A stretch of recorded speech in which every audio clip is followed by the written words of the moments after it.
it's Joy. Welcome back to my channel.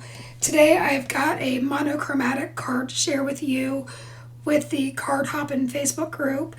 This month's theme was to do a masculine card and either do an ombre effect or a monochromatic scheme. So I chose the monochrome card, and this is also doubling as a project for my Altenew AECP program.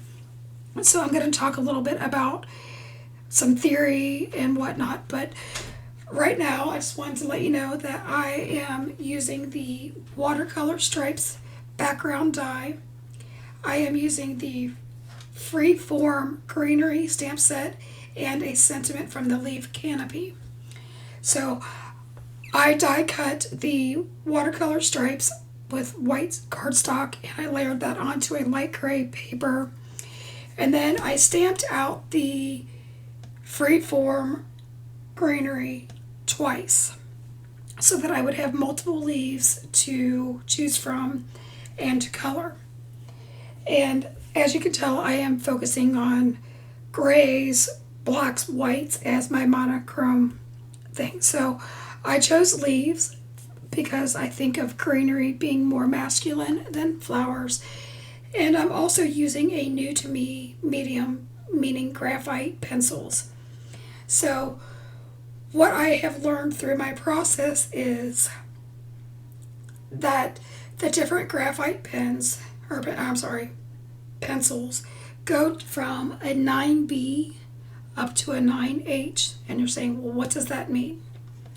So the H stands for hard and the B stands for black. So a 4H pencil is harder than the 2H, and a 4B pencil is softer than a 2B. And just so that you can gauge what I'm saying, an HB is the absolute middle, which would be equivalent to your number 2 pencil. So you will see that I go in a lot of times with the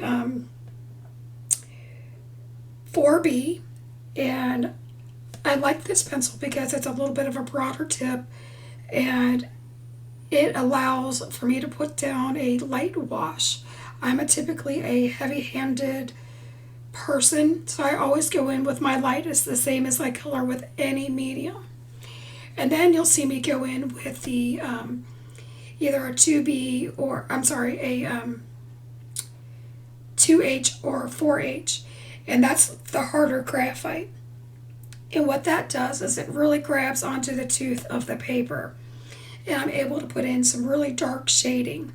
One thing to consider with using graphite pencils is graphite is typically a shiny element, right? So the harder you press or the harder point that you use, you're going to get a higher shine. So if you go in with a light hand or with one of the softer pencils, you're not going to get as much shine. So you can, just like any other colored pencil that you've used, you can build up the gradient like in layers. But the most important thing is not to fill your tooth right away. So I go back and forth between the different pencils, and I add shading in and some stripes throughout my flowers because I don't want a fully gray or a fully black leaf, because I want some shine. I want the illusion that there's, like it's in a garden, there's some shine, there's some shimmer coming off the leaves, which is kind of hard to do with monochromatic cards. So the key is to get that shading and to have some light spots and some darker spots, if that makes any sense. So I really enjoyed this process because this is something completely new for me. And like I had said, you can get your gradient. Like with the 4H, you get a really, it's a finer point, it's a harder pencil, so you get a really dark line that's fine, and then you can, with the light of the hand, you can almost shade it out to white. But like if you use a 4B, it's a dark color, but you're getting a much wider spread of color, if that makes sense, a bigger bloom. And it takes more time to kind of get that to go down to almost a white. So that is just something to keep in consideration. I am by all means not an expert as you are watching. So I encourage you to do some homework on graphite pencils and to do, to practice. So then for my sentiment, I brought in the leaf canopy circular sentiment that said thanks. And that's just because when I think of a masculine card, I think of geometric simplicity, possibly. So that's why I went with a circle, and then I brought in a circle die and I cut that out, leaving a white border. And just to back up, I did heat emboss that because no card of mine would be complete without embossing, and I left a little bit of that in for you to watch because I figure you like watching that too. Now it comes time to construct my card. So first I put down the die cut layer onto my A2 card base. It's a side folding, and I apply that with wet glue, and I don't add any dimension there. I just want that to be, as flat as possible, because the dimension's going to come in with my flowers, because I am going to layer I shouldn't say flowers, my leaves, because that's where I'm going to layer. So once I have that complete, I start forming my arrangement, and I start with the kind of the most curved and the medium sized to start my spray. I find out that in general, when I'm making an arrangement, whether it be floral or just greenery, if I get my first two pieces down and they sort of kind of like make a wreath bow, then I can start layering and I get the best arrangement. That's kind of where I go from. Sometimes I will start with the larger piece, but I opted to use my larger piece in a different time. And you're going to see that I take my time to figure out my arrangements. And part of that was I was trying to decide, again, the curvature, the placement, and also which leaves had the most contrast so that they would pop off the page. So you'll notice that gray background paper is much lighter than what I had colored my arrangement because I needed my arrangement to pop, being a monochromatic card. So then I take this, I don't know, I'm going to call it a bulb of some sort, and I put that as kind of the tip-top focal point for me. I considered putting two of those in, but I figured just the one because, again, I am trying to make this as masculine as possible. And then I do bring in that large leaf spray, and I put that in the center.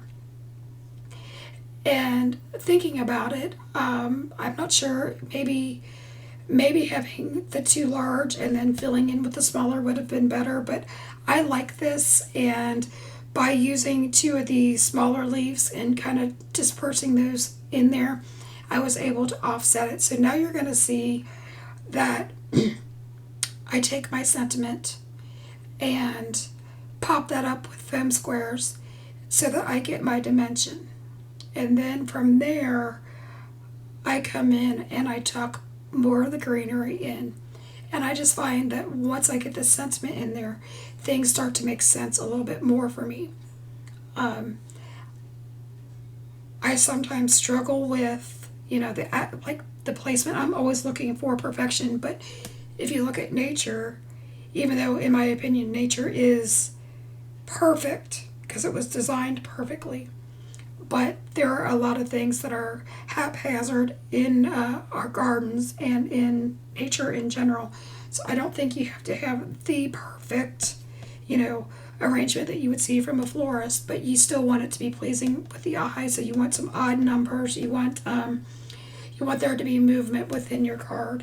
And sometimes that means that you cut off the stem a little bit so that you have shorter pieces and so things aren't poking out. So you just really have to take your time and play with it, if that makes any sense at all. So I'm hoping that I'm helping you figure out how to make the arrangement. So then from there, I took some silver spray from, I think it's a Tim Holtz, and I put it down on my media mat and I watered it down a little bit. And then using a fan paintbrush, I splattered that onto the panel.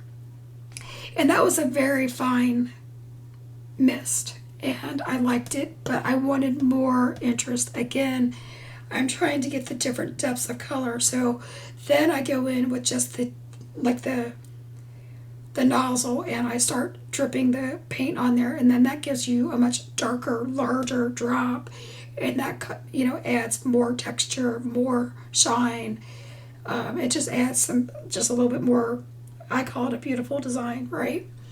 And then I go in, and I don't necessarily think that adding a lot of embellishment is called for with a masculine card. So I go in with just some silver little baubles, and I just scatter those around just enough, again, to keep the eye moving, but not to take away from the arrangement itself. So I love this card. I think it's awesome. I love, it was truly something that I kind of walked through and used as a learning process, and I hope through my explanation that you were able to learn something too. Then in the meantime, again, this is part of a card hop, and in the description box below you will find the next person on the hop, and I do hope that you will go see what the rest of the team is putting together. And then I've got some last final shots of my project, and I thank you for your time. I would love it if you would like, subscribe, and comment. And until next time, keep crafting. Bye-bye.